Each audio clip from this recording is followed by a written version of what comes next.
Hai semua, selamat datang di channel Baca Saham. Pada video ini, kita akan membahas satu saham bagus dengan harga yang hanya 300-an saja. Dan mereka membagi dividen hingga 10%. Mereka berhasil mencetak laba tertinggi dan punya sedikit hutang. Saham apakah itu? Tapi seperti biasa, semua pembahasan ini bukan rekomendasi dan hanya informasi.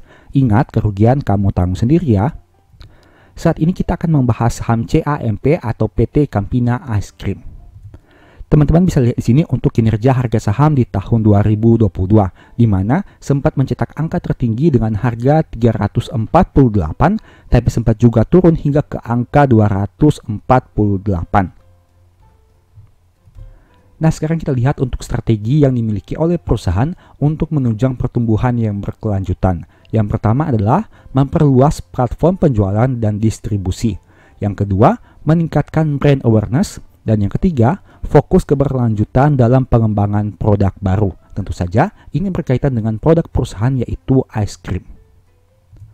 Kita lihat sekarang untuk perbandingan target dan realisasi. Di sini dicatatkan di annual report, perusahaan menetapkan target pencapaian kinerja setiap tahunnya dengan tetap melakukan evaluasi dalam setiap pencapaiannya.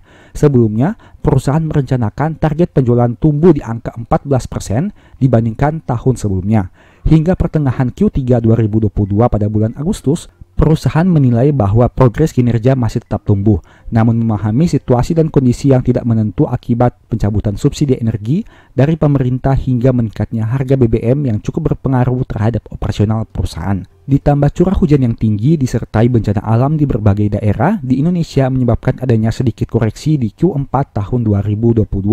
Maka, target penjualan bersih perusahaan di tahun 2022 yang telah ditetapkan pada awalnya 1.141 miliar. Perusahaan mencatatkan realisasi penjualan bersih pada tahun berakhir 31 Desember 2022 sebanyak 1.129 miliar. Sehingga pencapaian bersih penjualan perusahaan adalah sebesar 10,82% dibandingkan target yang telah ditetapkan. Kemudian kita lihat sekilas untuk probabilitas setiap bulannya. Teman-teman bisa lihat di sini pada bulan April, Mei, Juli, dan Agustus, saham ini cenderung mengalami peningkatan. Tapi sayangnya pada bulan Maret, saham CAMP ini cenderung mengalami penurunan. Dan data ini berdasarkan data tahun 2017 hingga 2023. Dan untuk tahun 2023 sendiri, saham CAMP masih naik 13%. Sekarang kita akan bahas laporan keuangannya per 31 Maret tahun 2023. Pertama dari jumlah aset yang mencapai 1,1 triliun rupiah yang mengalami peningkatan dibandingkan tahun sebelumnya, yang mana aset tidak lancar berjumlah 311 miliar rupiah, yang didominasi oleh aset tetap sebanyak 234 miliar rupiah. Sebaliknya untuk aset lancarnya berjumlah 808 miliar yang mengalami peningkatan, yang mana mayoritas berasal dari saldo kas sebanyak 538 miliar yang juga mengalami peningkatan. Nah, ini merupakan rincian dari komponen kas perusahaan yang mana mayoritas berasal di Bank Mandiri dengan nominal 252 miliar dan ada juga di Bank BCA dalam bentuk deposito sebanyak 182 miliar rupiah. Untuk suku bunga per tahun dari bentuk deposito berjumlah 3,6% yang mengalami peningkatan dibandingkan tahun 2022. Poin berikutnya adalah liabilitas yang mencapai seratusan miliar rupiah. Dan tentunya angka ini jauh lebih kecil jika kita bandingkan dengan kas perusahaan yang mencapai 538 miliar rupiah. Artinya perusahaan mampu melunasi seluruh hutangnya hanya dengan saldo kas yang dimiliki.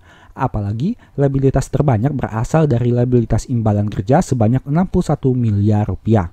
Teman-teman bisa baca di sini bahwa imbalan kerja tentunya berhubungan dengan biaya karyawan, dengan jumlah yang mencapai 735 orang di Maret tahun 2023. Angka ini tidak mengalami peningkatan dibandingkan tahun 2022, khususnya pada tanggal 31 Desember.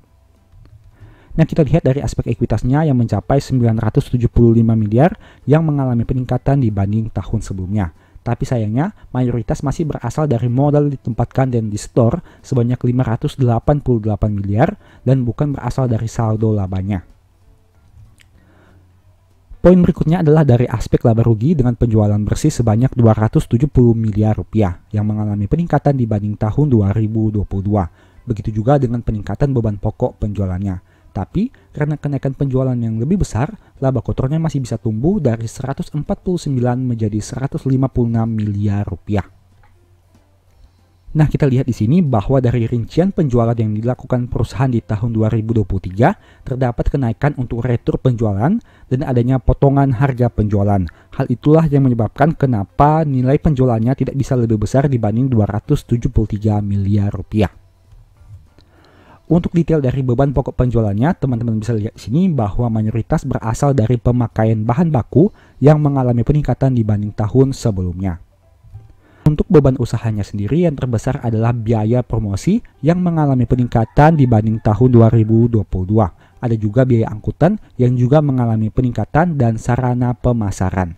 Di sini kita bisa lihat bahwa perusahaan ini semakin berusaha meningkatkan penjualannya dalam hal bentuk promosi, dalam hal bentuk pemasaran, dan berbagai iklan untuk menunjang peningkatan penjualan di tahun 2023.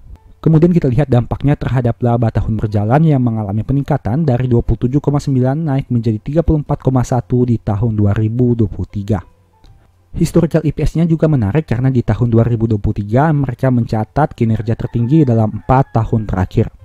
Dari aspek dividen, saham ini juga bisa dikatakan cukup konsisten meskipun sempat absen di tahun 2020.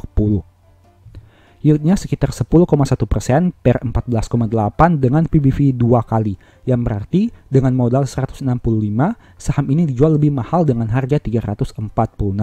NPM 12,6 dengan ROE 14%, angka yang masih bisa dikatakan baik. Dan DER-nya juga sangat rendah dengan angka 14%, apalagi dengan saldo kas yang banyak, mereka punya hutang yang sangat rendah. Untuk kinerja harga saham sayangnya dalam 5 tahun terakhir masih turun 61%, sempat di 915 tapi sempat juga di 125. Terkait historical PBV, rata-rata dalam 3 tahun terakhir adalah 1,67, tapi kini diperdagangkan di atas rata-rata PBV-nya. Bahkan dulunya sempat diperdagangkan di atas PBV 2 kali, tapi sempat juga turun hingga ke PBV di bawah 1,23 kali. Demikianlah pembahasan singkat saham CAMP. Selalu ingat bahwa video ini bukan rekomendasi dan hanya edukasi. Segala risiko kerugian menjadi tanggung jawab kamu sendiri. Sebagai informasi, apabila kamu ingin mempelajari metode nabung saham dan dividen investing, mungkin ebook strategi nabung saham ini bisa membantu. Apabila kamu ingin mempelajari analisa fundamental dan money management, mungkin ebook The Stock Market ini bisa membantu. Dan apabila kamu ingin mempelajari analisa laporan keuangan, mungkin ebook ini bisa membantu. Untuk detail selengkapnya, silahkan baca pada tampilan berikut ini. Apabila kamu tertarik melakukan pembelian ebook baca saham, silahkan chat saja pada nomor WA yang tercantum. Oke, sekian video ini, semoga bermanfaat. Thank you.